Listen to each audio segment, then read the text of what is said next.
good evening and a warm welcome to the program. Thank you for joining us. We're coming to you from the Kampala Serena Conference Center, Choga Room. And happy Mother's Day to everybody that is watching. Tonight is really going to be about mothers, the different kinds of mothers that are out there. We'll start with a story of Jaja Rose. Probably you've heard it or seen it somewhere. So let's run that story to set the stage for what will be a conversation really on motherhood.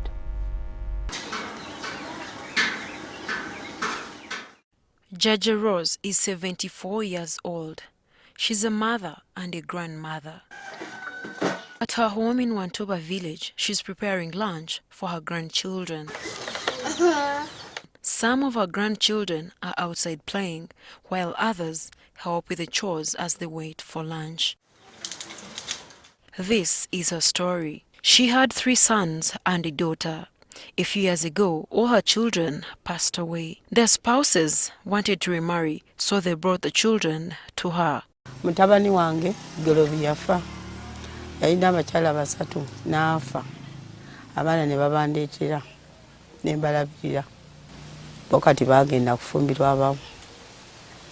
Ne baga nti ate tulina katawale n'abaana kati batwale wa jjajjaabwe. Ne baleeta ne bateeka wano.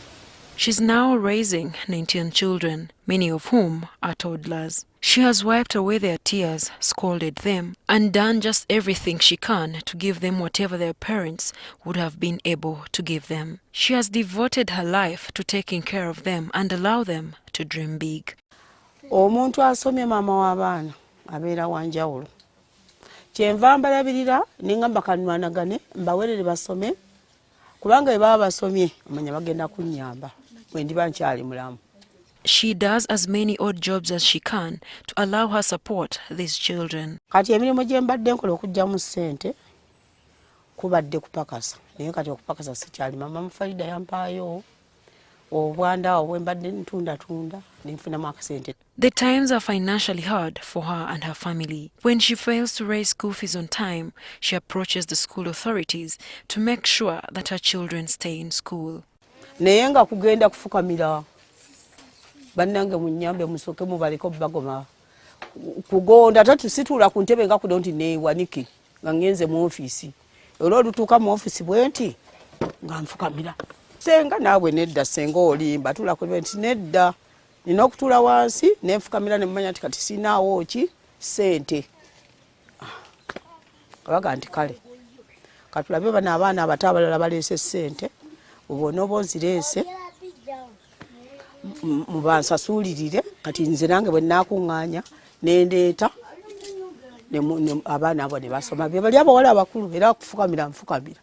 Oliver is one of Jaja Rose's grandchildren. She is one of the older grandchildren. She says her grandmother has given them hope where they saw none. Endolima ate nga n'olumu bakuwadde ekirimbi kinene ekyokulima ate ne bakuwa ssente nga ntono. Ate nga ssente ya leero era ntono. Ayinza okuwa emitwalo ng'ebiri. Olina okugulako emmere omala ate ayina n'okuggyako oba olumu fees. Ebyo bwe bityo. She added that all the children understand the situation at home. They have dreams of what they would want to do for her when they complete their studies. Kimpa ekyokuyiga nti nsome nnyo ate mmanye ki kye njagala obbeera. Nkyuse famire yange nange neekyuse nneme obbeeramu eno embeera gye tulimu wano. Neekyuse mbeere kw'omu kwabo nanga abalina obulamu obweyagaza. Wanaabeera akyali wano nja kyusa neno wonna ebizimbe bino ebiriwo nteekwewo ebizimbe ebirabikako mu bantu yadde bino kaŋŋambe tebirabika era mu bantu ku nsi ya leero kati tebirabika. Oliver says she would have loved to celebrate her, but she's not in position to do so.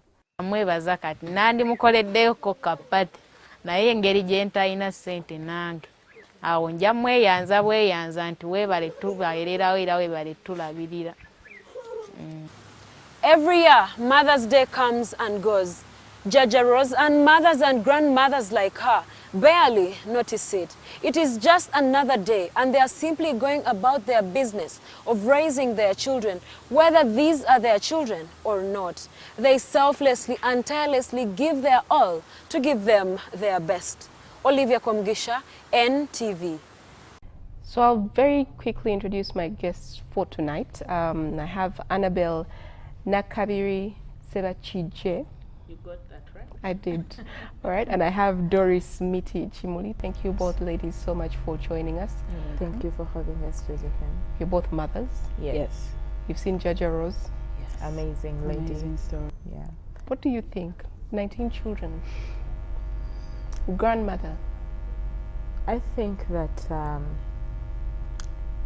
in every woman there is just that natural gift of nurturing children, even when they grow up, you know, you still have a place to nurture. So it's just amazing to see an old woman that is trying as much as she can with almost very little to raise up an entire big family of 19 children. So motherhood is not just about a person going to labor ward and pushing children, but motherhood is about anyone that is playing a role of nurturing and raising a human being. Okay. Well, now that you put it like that, I know I invited Annabelle to the show to share her story, but when she came along with Doris, and I knew a little bit about Doris, and now we're talking about mothering children and that are not from you, you didn't birth them. Why don't you tell us your story, Doris? Thank you, Josephine. You've mentioned my name, Doris Miti Chimuli. I'm a mother of 5 adopted children. I know that surprised you. And like Annabelle said, motherhood is not really about, you know, going to the labor ward. I started mothering probably even before I turned 18, and I like to say it was mainly because I'm the firstborn, so I became a deputy parent by default. And my parents had me when they were really young, so somehow we all evolved into the growth and parenthood thing together. And so besides mothering my own siblings, over time I've taken in a number of children, some from relatives, some from complete strangers, others I've never even met their families. But it's such a joy, because for me they are mine. They call me mom. And The first one you took in at university, so that's about, you were 18 years old. I was about 18 years. And you had a child. Yes, I had a child. He was, when I got him, he was 3 years old. You know, I mean, if you remember the times of the 90s, when the AIDS scourge came in, a lot of people lost parents. And this particular child was one of those. He lost his mother and father, but was sort of related to his mother. So on her dying bed, because I remember we were actually taking care of her, she said, "Look after my son." And therein began my first role as like a real parent to this 3-year-old boy. He's now 25. He still lives with my husband and I, and you know, it's You know, I've such a just joy. calculated your age. You said okay. What does that mean? And the second adopted child. An old woman. The second one, that one was again a coincidence. We had a maid, you know, who went off on Christmas and came back after Christmas and found herself pregnant, and she didn't want to keep this baby. But at that time, I knew that I was anti-abortion. I was pro-life, and I had to find a way to save this child. So I convinced this lady, and I told her, "Look, just keep the baby and let's see what happens." I was in and out of the country because I was traveling away. But when she had the baby, she actually called me and said, "Okay, I have a baby. Now what? What's the baby's name?" So surprisingly, I called her Karunji. So there you are. You have a sister. And then when I came back to the country, and the baby was about 11 years old, or rather 11 months old, and the mother was like, okay, so here's your child, I'm off, and haven't heard from her since. How old is the baby? Karunji is now 12 years old, Wow. going on 13. All right, the third baby. The third one, again, relatives picked up this young man from the village. He'd performed well. Long story short, he's now a doctor, pediatric doctor. Very proud of him. So you call him and say, all of these people I'm collecting, their children, come and treat them. Yes, actually, I was just telling Annabelle the other day, my son is going to come and, handle all our babies here and this.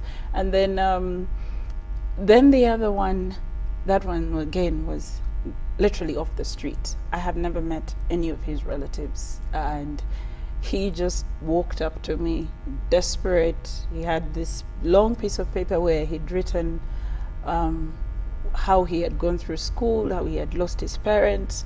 But I noticed from the letter he had written and the schools that he had gone to that he was a very bright boy. And I thought to myself, how could anyone just ignore such a young man? And so that one we started. By then I was married. That one I started taking care of him with my husband, and he was in his first year at university, law school. He's now a big shot lawyer in Kampala. Again, very proud.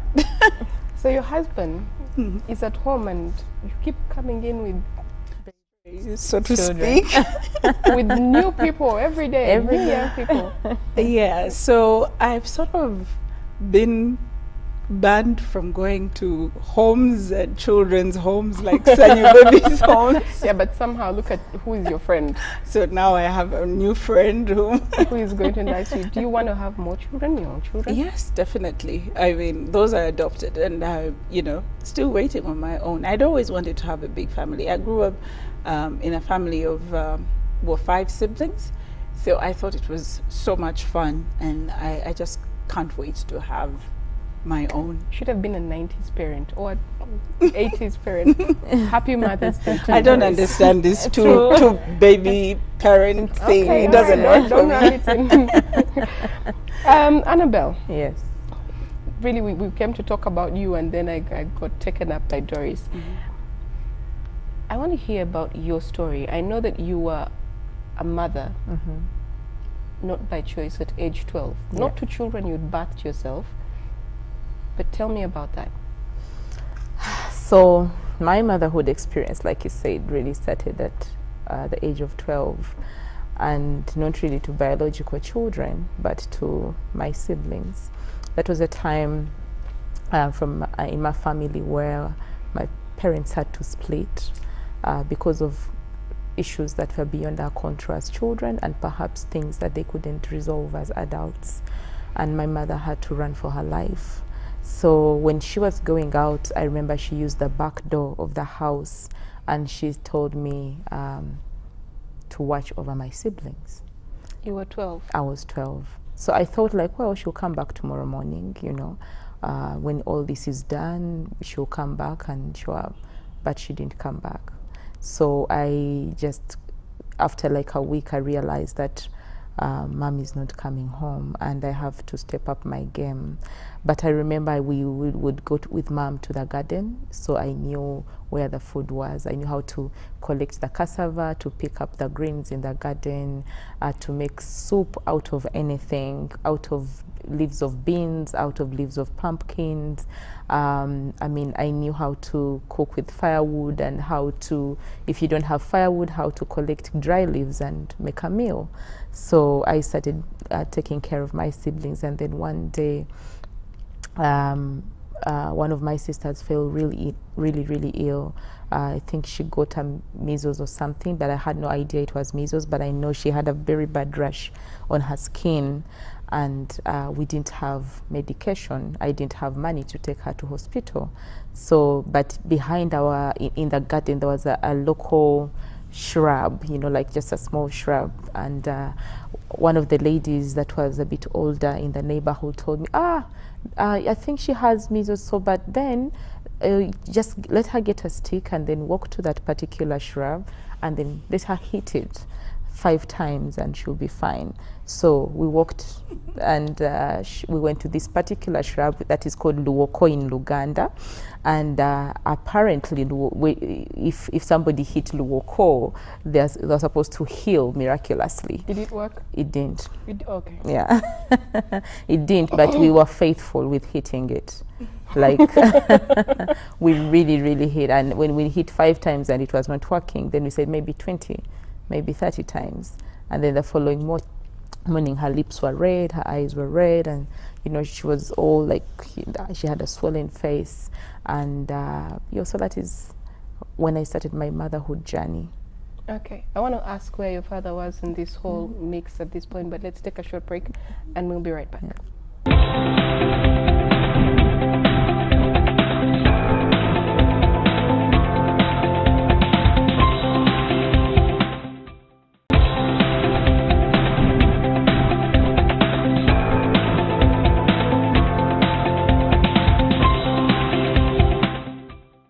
Welcome back. We are coming to you from the Kampala Serena Conference Center Choga Room. Annabelle was sharing the story, her story, and you said your sister and you were outside hitting the plant. Yes. And your sister, you said in the break, she was naked and covered in ash. That is how it had to work. Okay. Yeah, so like everything has a formula. So the prescription was smear ash, undress, hit that shrub. And it didn't work. And where was your dad? So my dad was with another mom and some other children and had other responsibilities. So he would check on us once in a while, but he didn't stay home because it was a polygamous family. So he had responsibilities with another family. I like as well. the way you call it responsibilities elsewhere. Yeah. So what eventually then happened with you? Your mother leaves, you're 12 years old. What happens after that? So mother lives 12 years old, and when my sister got really ill, my dad sent home one of our stepbrothers, our big stepbrothers, to come and stay with us. And he was not a stranger because we had stayed with him at some point when my mom was around. And then he left for a bit of time to stay with his mom. And then when mom left and then my sister was very unwell, he came to stay with us at home. And unfortunately, something happened. I got sexually abused by my stepbrother. And when I tried to report about it and talk to my relatives, my auntie, I remember specifically in the morning I ran to one of my aunties and told her about what had happened. And she thought that I was lying, that I was just making it up because I didn't want our stepbrother to be with us. I just wanted to go and stay with my mom, or I just wanted to make everyone look bad. So, and my dad was very busy to even listen. So I shut up. He found out, but he didn't. I think he didn't know what to do. I don't. I think he was confused, or he just didn't know how best to approach it. So what he did was to just take all of us to stay with one of our stepmothers. And there, basically, when we moved in, of course, it was not a very exciting move in. We were not that much welcome. So then we had to earn our stay. So we had to really work. Of course, we eat, and that's the first time that I learned how to cook sweet potatoes. And you know how you cook sweet potatoes the traditional way, and you're using banana fibers. There's a way they are stubborn, they don't go into the saucepan very well. And I remember being hit, on the knuckles and having to make sure that I do a perfect job cooking, and had to make sure that everyone eats. And I had to do it because I knew that I had 4 of my younger siblings, and if I don't do work, if I don't wash for them, if I don't make sure that there is food, then they won't eat, then no one is actually minding them. So, and then time came when things really got difficult. I saw my first periods, and I didn't know what to do. No one had talked to me about ever going through that phase of life. And there I was. Of course, I had nowhere to turn to but to talk to my mom, my stepmom, about it, that, you know, I'm seeing something and it is red and I think I'm bleeding, or so I don't know if I have a wound. I got hurt. Yeah, I think I got hurt. And quickly in my mind I thought this was also as a result of what had happened with the sexual abuse. So I thought maybe I have a disease or I'm sick or something should have happened as a result of what I had gone through. So it really bothered me that much. I cried and all that. But I figured out that my young sister had, you know, a few dresses that were no longer fitting, and when they told me you have to, you know, that's normal, every woman goes through that. So then my young sister's clothes, I just had to figure out how to, you know, so who told you that's normal and everyone goes through it, and gave you no assistance? I don't know, maybe those days pads were not familiar, like were not a common thing. I don't know, even don't, I mean, I used my first sanitary, you know, pads when I was in senior 4, so I don't know. Okay. But let's go back to, so you get your first period, and your aunt then does what? My stepmom. Your stepmom. Yeah. So then I had become a woman, because from the background where I come from, that was a symbol, you know, a sign that you're now a woman, like you're able to have children, you're able to start your own family. And since going back to school was not anywhere close to the picture, because all my older sisters, none of them actually had made it to primary 7. So I was the one that had crossed the bridge and finished primary 7. So there was this man who was 35 years old, a Muslim Sheikh, that wanted to have a second wife. So, and there was. Okay, let's go back to, there was this man who was 35 years old. Yeah, so there was this man who was 35 years old and wanted a second wife. So, and I was the ideal candidate. So he was talking to my stepmom about it, and they started making arrangements for my dowry to be paid. You ran away? I had to run away from home.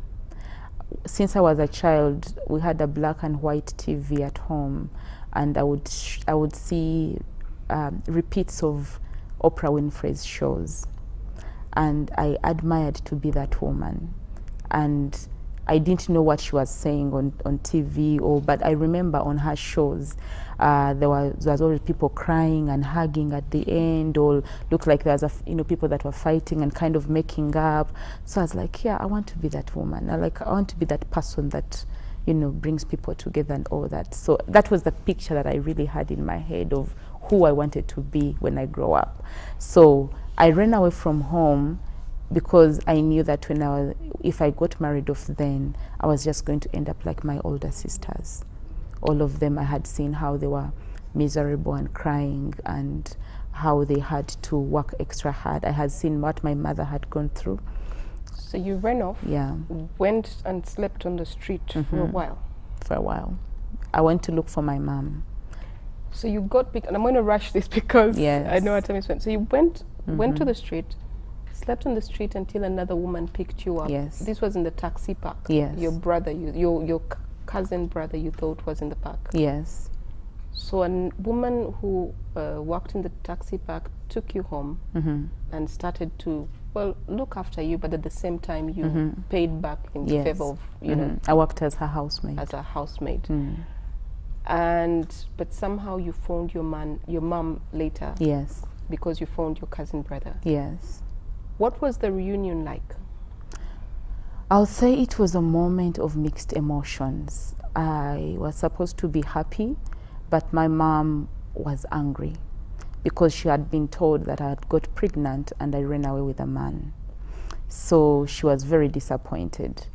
And when we met, it was, should we be happy or angry at each other or what? And then I also had these many questions that for all these years, why is not anyone looking for me? So this was 3 years later? Yes. 3 years since you'd seen her, so exactly. You were 15? I'm 15 at that time. Okay. Yeah. So you and your mom hatched a plot to find your siblings? Yeah. And you get them back. And we get them. And we get our small house that we paid 3,000 shillings every month for.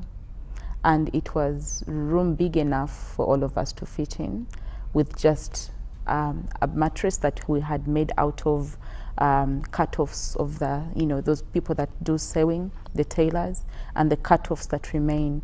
We collected those. There was our mother, a sister to my mom, who had a workshop, a tailoring workshop. So we went and collected all the cut-offs and got an empty sack that had sugar, and so we removed whatever sugar that remained and packed in these cut-offs, and that was the bed, and that was the biggest asset that we had in the house.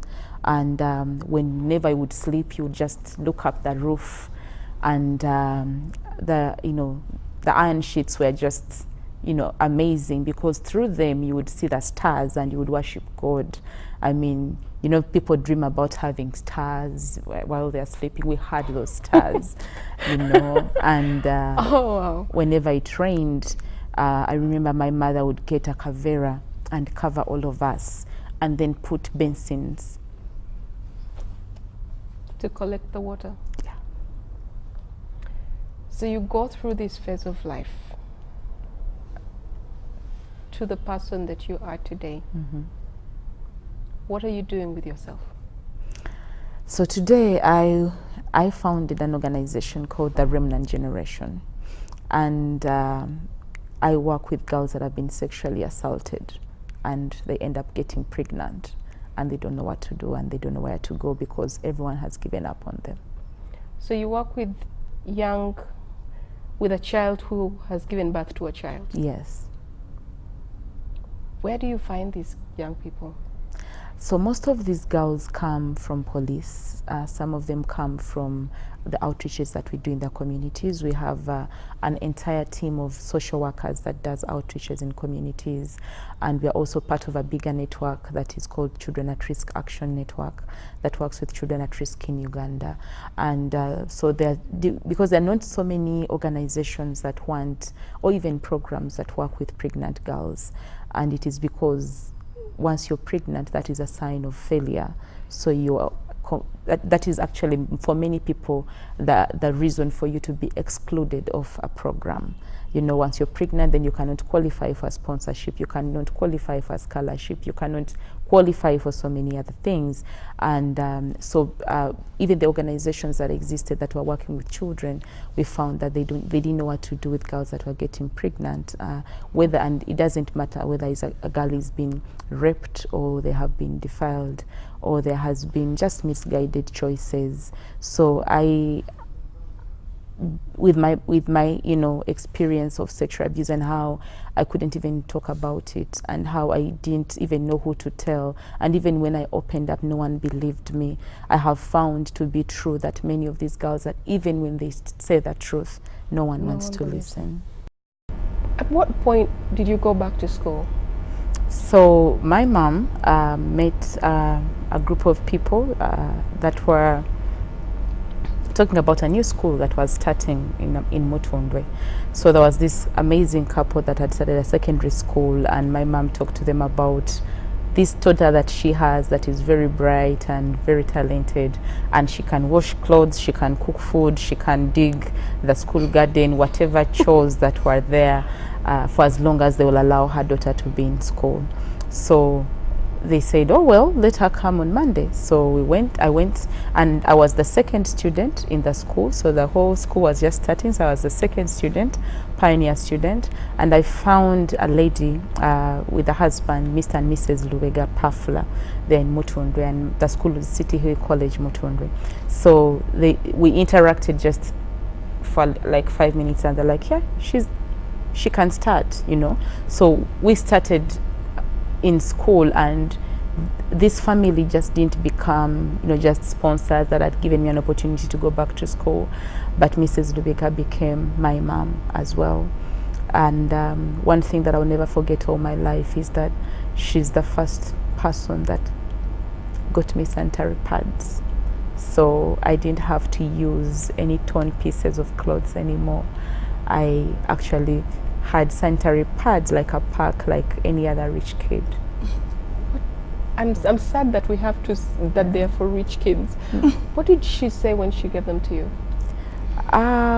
You know, she just realized that I was in the choir and I used to dance, and she realized that one day, as we were doing rehearsal, I was not comfortable changing into another costume, and she asked me what was wrong, and I said, no, that costume is white and I think I'm going to stay in it. And she asked me why, and I told her it's because I can't use any other thing that cannot stain. And she didn't say anything else. The next thing I knew is that she was calling me back and handing me over a packets like of pads, and there were 6 in number. And she told me, every time you need this, let me know. Do you want to say Happy Mother's Day to Mrs. Lubega? I want to say Happy Mother's Day to the amazing women that have raised the Annabelle I am today. Happy Mother's Day, Mom, Mrs. Nandaula Annette. Happy Mother's Day, Mrs. Lubega. And Happy Mother's Day to all the people that have been mother in my life. Doris? I would also like to say Happy Mother's Day to my mom, Mrs. Maria Miti. She's an amazing woman. She's gone through hopes to raise us. She's an amazing woman, and I've had lots of other mothers that have raised me through the years. Dr. Jane, Happy Mother's Day. To my sisters, my friends, Happy Mother's Day, everybody. All right. So my mom is probably going to be wondering, everybody on the show is Yes. So I really have to say Happy Mother's Day, Mom. Really? And to all my sisters as well. Yes. All right.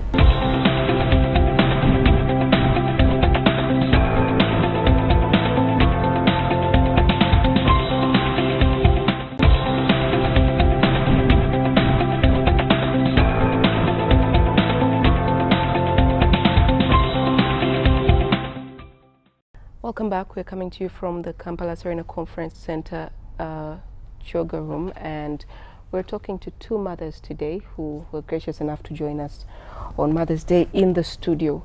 I was reading up a bit about the Remnant Generation, your organization, and you say society has sentenced the girl with a child to a lifetime of shame and regret that directly affects her perception of self-worth and dignity. Tell me briefly about that.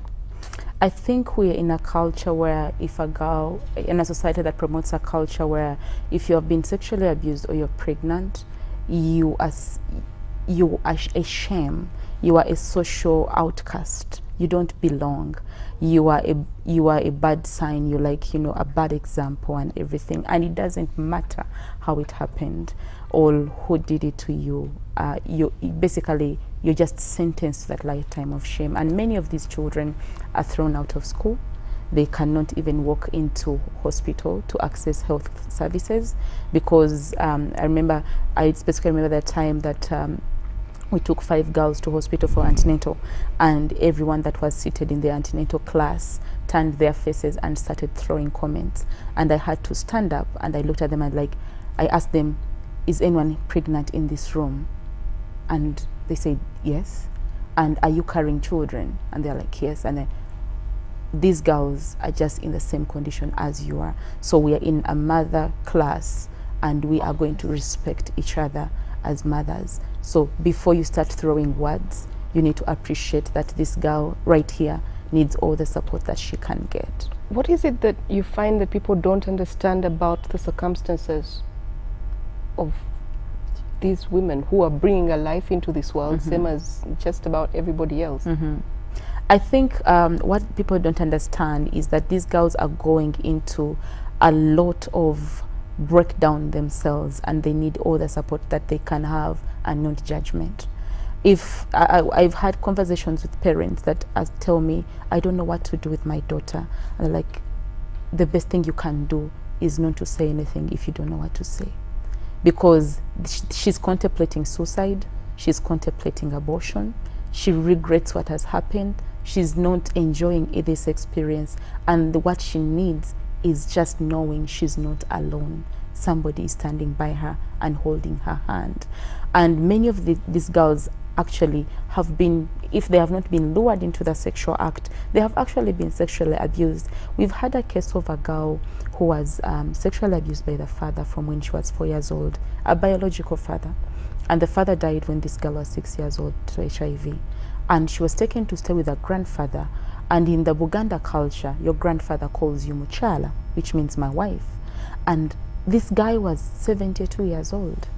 And he sexually abused the girl because she's Muchala. So she was sexually abused by her father, and her grandfather. And she got pregnant by the grandfather. And when she got pregnant by the grandfather, the entire family just turned against this one girl. She's a curse, you know, she's brought all these problems to the family. Everyone blamed it on the girl. And when when the grandfather was taken to prison, he committed suicide there, I think because of, you know, the shame and guilt and all that.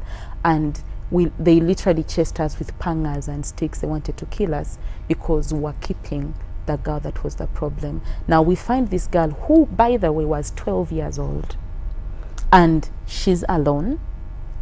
Family has thrown her out. She has nowhere to go.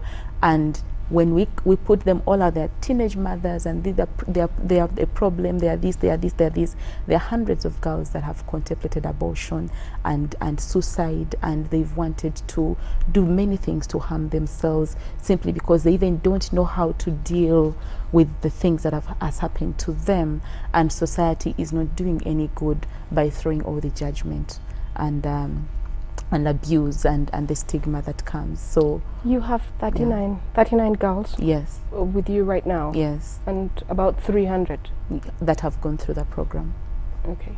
What was the hardest thing for you? What's been the hardest thing for you as a mother, Doris? Wow.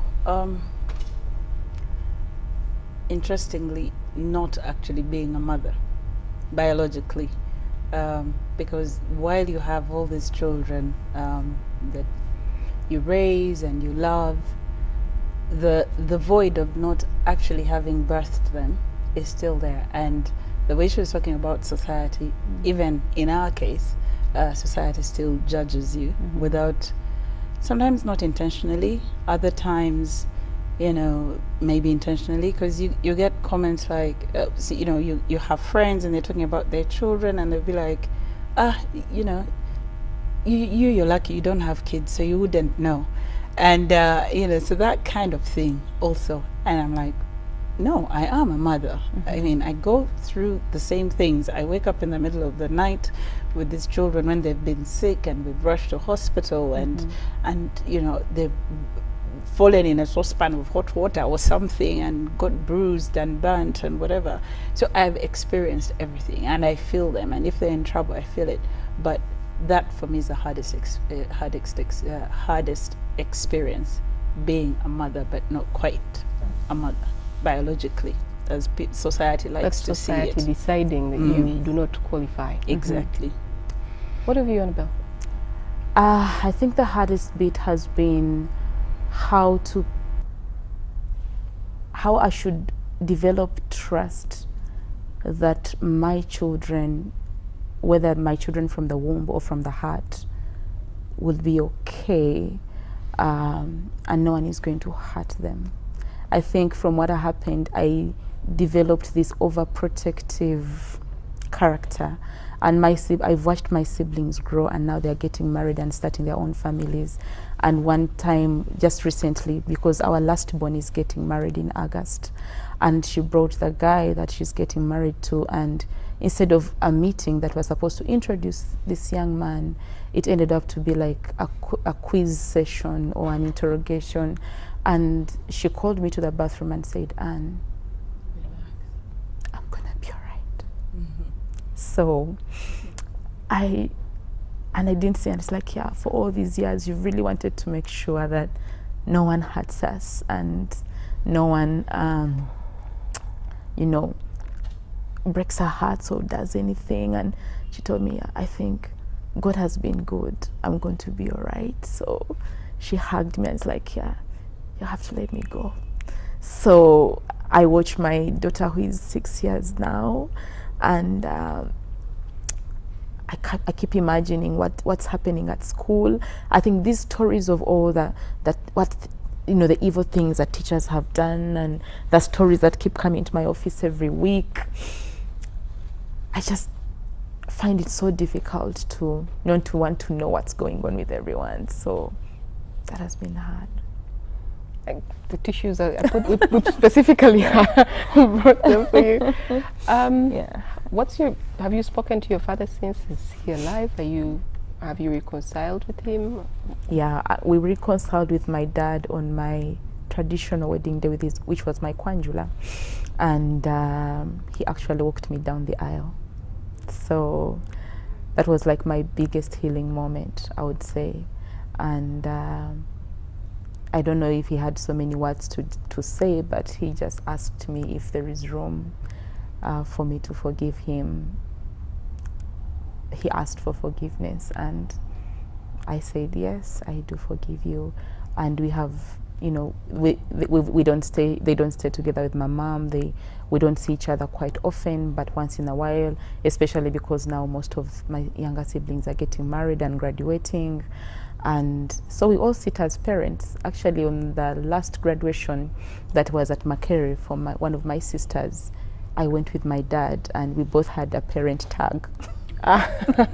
Because you are a parent. Yes. Okay. On this day, Mother's Day, I want to first of all just wish a very wonderful Mother's Day and applaud all the single mothers that have not given up on their children, that have not walked away when things have been very difficult, and have given all they can to raise the children they have given birth to by themselves. And I also want to celebrate men that have taken on a motherhood role. We want to really recognize and celebrate the fathers that have taken on both the fatherhood and motherhood role with so much delight, and say that we all have a role to play, to see that we are raising our children the best way that we can. All right. Annabelle chairs. You're the CEO, you're the boss, you're the general manager of the Remnant Generation. Executive and you director, offer yes. safe spaces Yes. for teenage girls, Yes. young mothers, Mm-hmm. girl mothers. Do you call them girl mothers? Yeah. Girls with children. Girls with their child, yes. So there's education for them there.